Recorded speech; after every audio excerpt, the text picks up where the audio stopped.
Ladies and gentlemen, welcome to our Women in Maritime segment.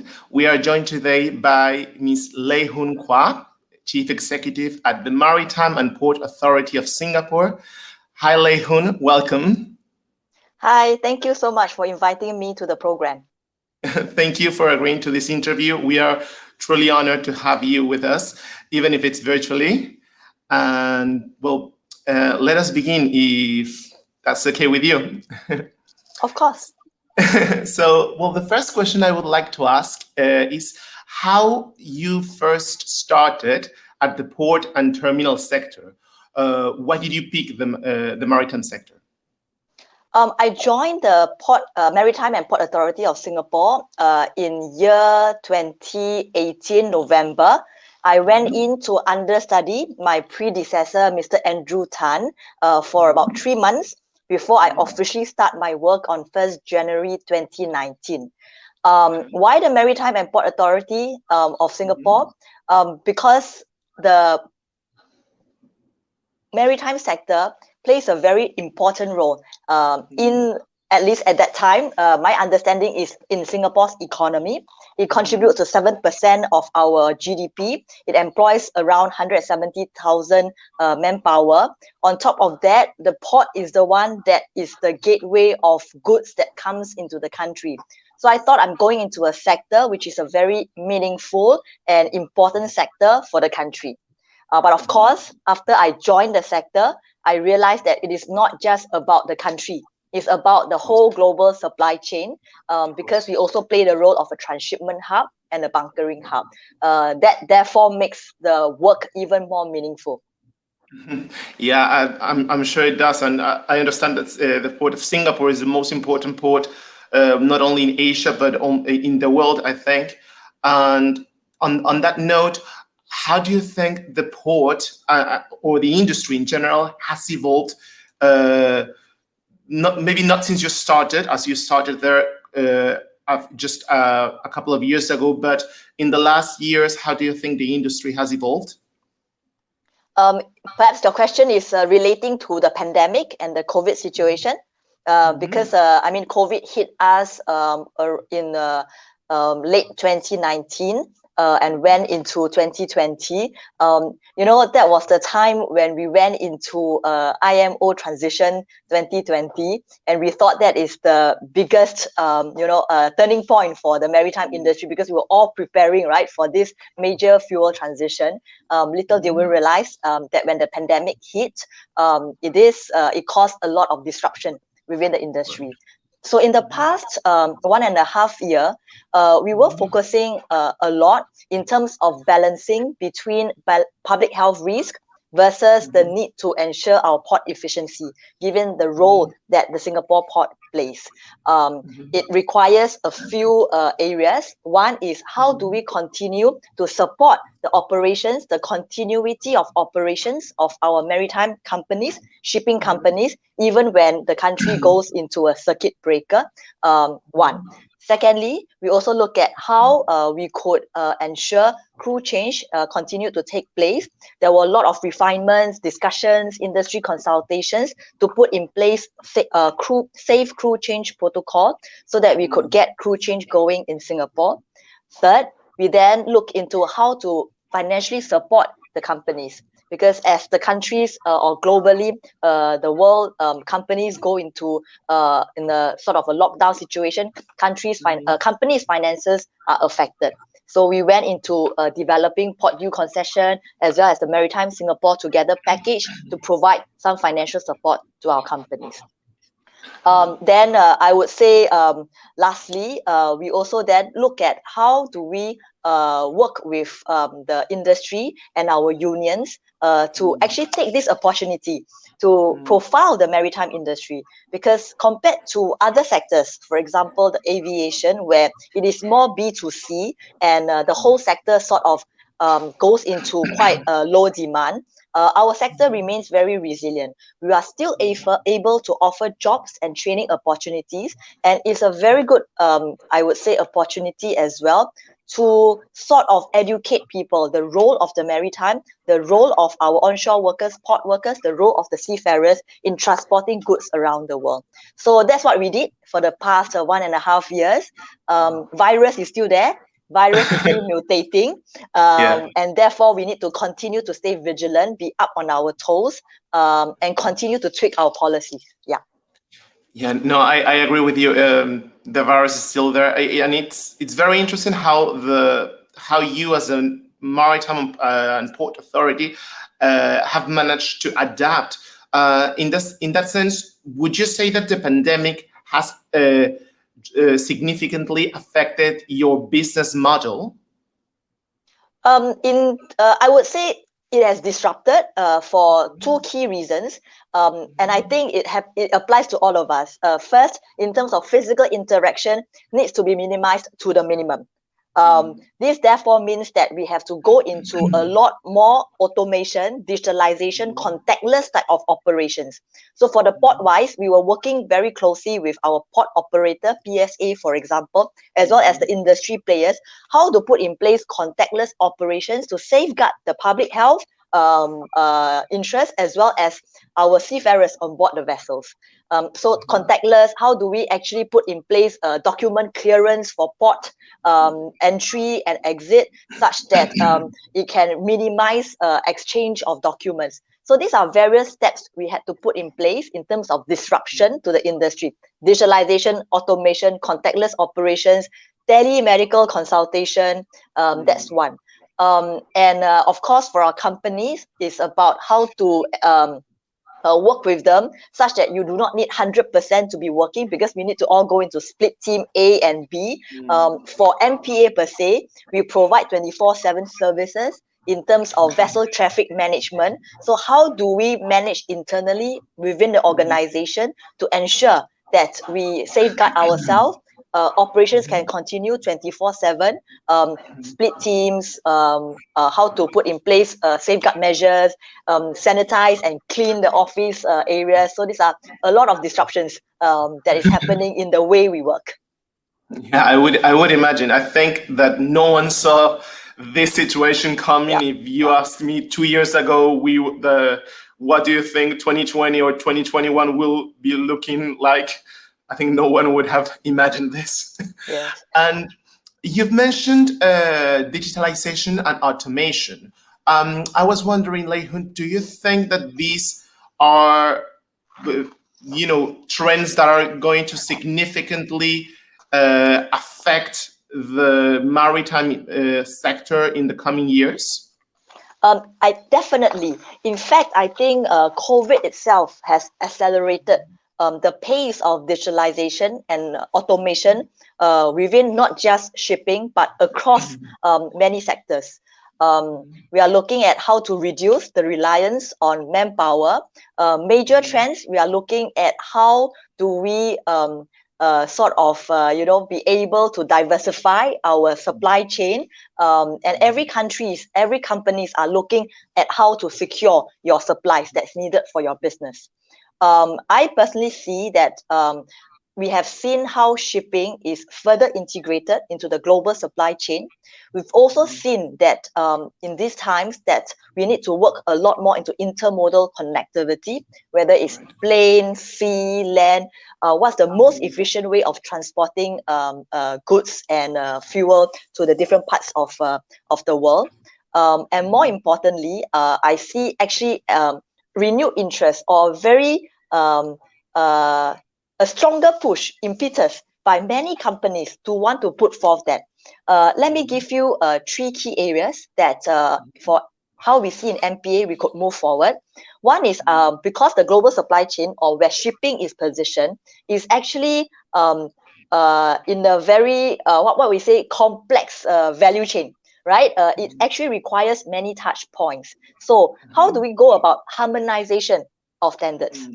How do we ensure that now different ports use different data, different system across the value chain, different companies use different system? How do we ensure interoperability? Should we all go digitalized? And lastly, how do we ensure that whether it's financially or in terms of clearance cargo clearance, how do we ensure that there is recognition of the documents? So fundamentally, we see moving towards 3 key areas for digitalization to take off in our very complex business. Is first, harmonization of data, second, interoperability of the system, and third, a recognition of electronic system. Right. Yeah. And now you've also mentioned now harmonization of standards. And I know this is a very tricky area because, you know, several ports work with different standards sometimes. What are your views on present standardization initiatives? Do you have perhaps any recommendation or any comments on how that is being executed at the moment? So there are a few areas we need to work on, definitely at the global level with the International Maritime Organization. There's already been ongoing discussion under the FAO working group where Singapore participates in terms of looking at a single maritime window. How do we work together in terms of data harmonization? What is the basic minimum field of data that's needed? Can we harmonize it? So there's some work going on at the global level. At the same time, what MPA has done is to sign an MOU with relevant stakeholders to look at B2B platforms, how to form that interoperability and for cargo clearance and for port clearance. At the same time, we also link up with other port authorities to see where we can streamline port clearance. For example, with China, we were working on an MOU in terms of port clearance, extracting certain data such that a ship that goes between Singapore and China, you don't have to ask, the captain to keep repeating and submitting the same set of documents. Then on the last track, it will be working with the companies themselves to see how we can streamline the whole process of digitalization. So in Singapore, we've introduced a digital port at SG, where in the past, they basically have to submit to 3 different authorities for port clearance. So we've streamlined it to a single window. So you just have to submit the data on one single platform, and the back end will process the application for ship clearance. So there are various levels where I think we can work together globally to push initiative forward. National level for port clearance and cargo clearance. Between ports, there can be collaboration between the cargo clearance level and port clearance level, and then of course at the multilateral level, at IMO level. Wow, it's very interesting, and it is indeed very complex. And we are in a very complex business. I realized that I joined the industry. Yeah, I would imagine. I mean, I have to say I admire how you managed to work on all these different layers of work and execute them so exceptionally. I have to say I'm very impressed. And Lê Hun, I would like to ask you now, you've mentioned, again, digitalization, you've mentioned automation, standards, and the need to work globally, but also nationally. I see that there is a lot of intersection between different sectors, let's say maritime and logistics with potentially intermodal. What are your views on potential intersections between this industry and other sectors, just as an example, aviation or transportation, in order to innovate in port operations? So in Singapore, we are working on 2 initiatives. One is driven at the national level. We have an emerging stronger task force, which is looking at actually how to make the logistics supply chain more seamless. And you are definitely right. Shipping itself is complex enough. If you add in the logistics sector, it's a lot of touch points. And frankly, when it comes to digitalization, actually we are as weak as the weakest link. We are as strong as the weakest link, if I could correct myself. We are as strong as the weakest link. Therefore, you require every single touch points to get on the bandwagon. we are looking at a common data infrastructure within Singapore, where trade data, cargo data, customs data, maritime data, whether there's a way that we can pull together. So at least we have an overview of the logistics supply chain within Singapore. Then the question is whether we can do it at a global level. So that is one initiative we are working on. Then the second initiative we are working on really is looking at our Tuas port. Not many countries, and I would say I'm very privileged, and my team as well, to be working on a totally new port from scratch. So we are going to move our terminals to Tuas port, which can handle up to 65 million TEUs by the 2040s. So initially we were saying that, oh, Tuas is a Tuas terminal. Then we said, no, Tuas is not a terminal. Tuas is a Tuas port. It is where all the terminals come together. And the marine services can be provided within one single location. But it is not just a port. It is a Tuas ecosystem. It has to be integrated with our industry. So we are developing, working with the Economics Development Board and our Ministry of Trade and Industry on how to develop a Tuas ecosystem, synergizing with sectors that will benefit from being near the waterfront. So that's one. Then as what you've mentioned, we are also looking at interconnectivity. How do we improve the connectivity between the Tuas port and our airport? So these are two very exciting initiatives we are embarking on, and definitely it is not a one-time 1 year or 5-year endeavor. It takes a long time, but it takes planning. It takes planning, it takes ambition. So we'll push forward on that and work together with international players, both companies and other countries, to see how we can work together on the whole global supply chain. Yeah. Well, I think that's a very exciting project. And then I would like to ask you a bit more. I've read a bit about the MASS network that the Maritime and Port Authority of Singapore has been working on. Could you please tell us a bit more about that? The idea came on when I went to Nor Shipping.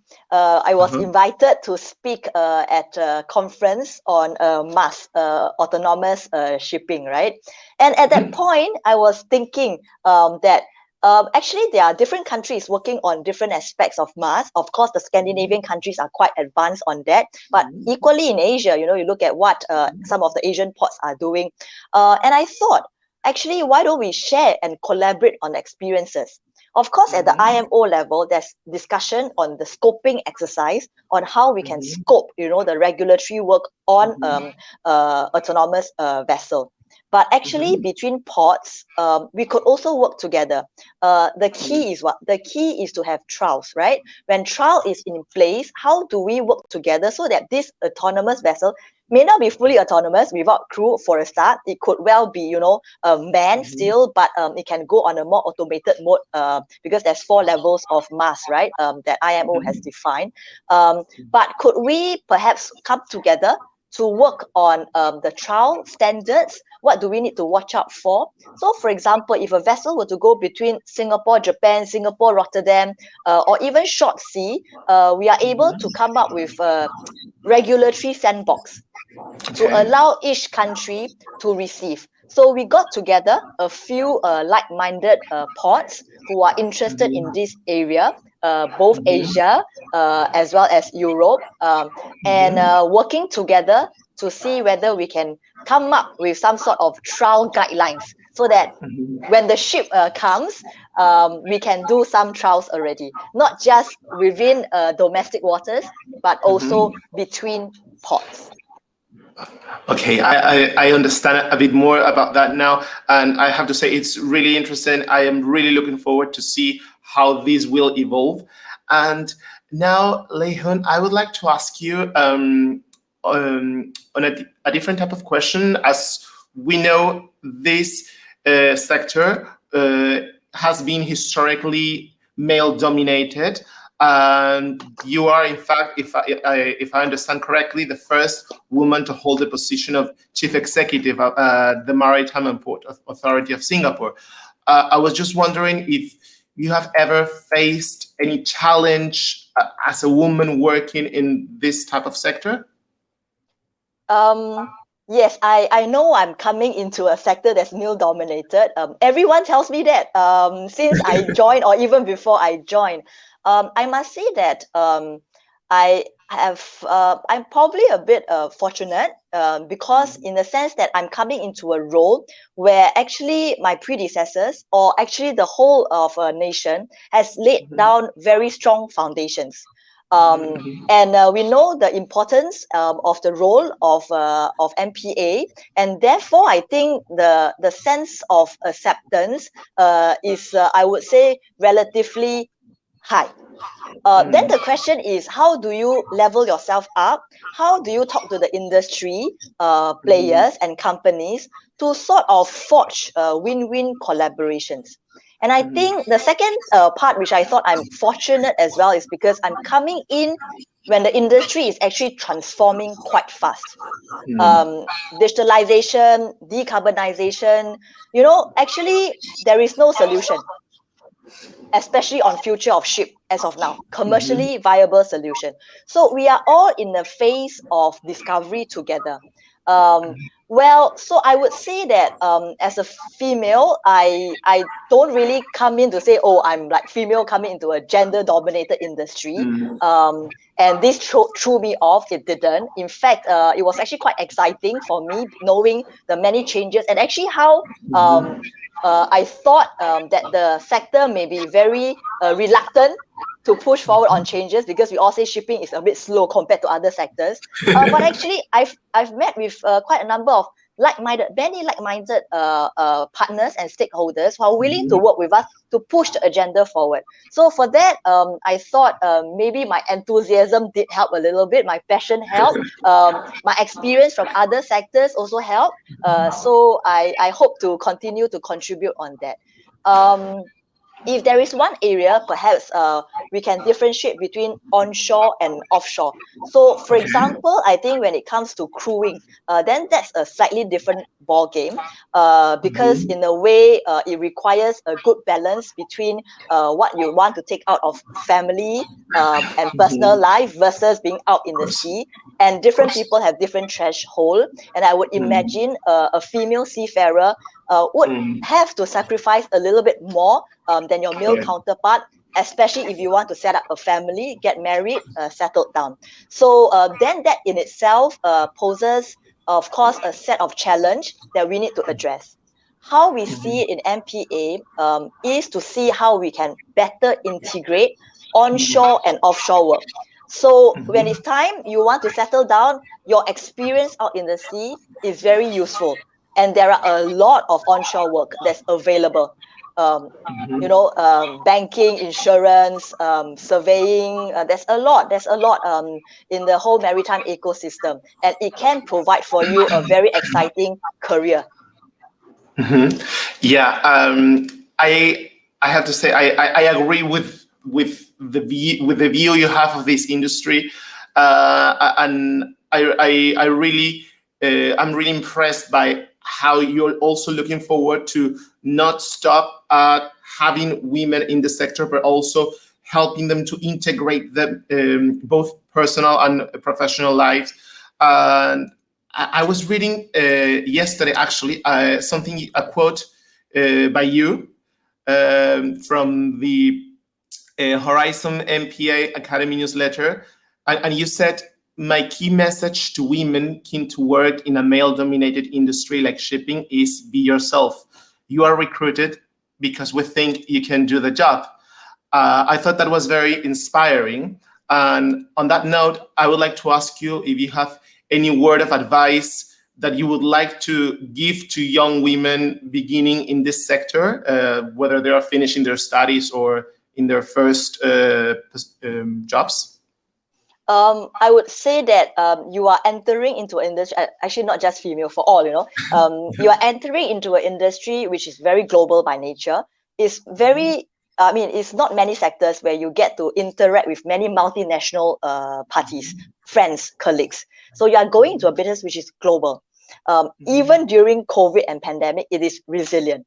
So secondly, you are coming into a sector which is going through changes, transformation. You are going digital, we are going tech, we are going green, right? Because of IMO target. So my advice to all who wants to join the sector is that give it a try. You may not know much of the sector because we are often more behind the scene doing all the hard work. But once you enter into the sector, actually the career opportunities is actually quite good. It's actually quite good. And whether you are female or a male, even for female, I've met with female cadets in Singapore. I've met with female civil engineers, you know, who's reclaiming the Tuas port. They are all excited coming into this sector. So I would say same advice: be yourself, be ourselves, be confident on what we can contribute, open our minds, learn as much as possible, and we need a lot of new ideas and new suggestion to push this industry forward. So come forth, join us and create exciting, push the frontiers forward and create more exciting opportunities within maritime. Yeah, I hope that more and more people join this sector, and I can only imagine what it's going to look like in 10 years. So yeah, well, thank you very much, Lei Hun, for your time, for your insights. It's been really interesting. And yeah, this, just so you know, friends who are watching this interview will be streamed again on Friday. You can see the exact times and dates on our agenda, and we look forward to seeing you in another talk event. Thank you very much, Lei Hun. Thank you so much for the invitation. It's been a very interesting session talking to you. Thank you very much. Likewise.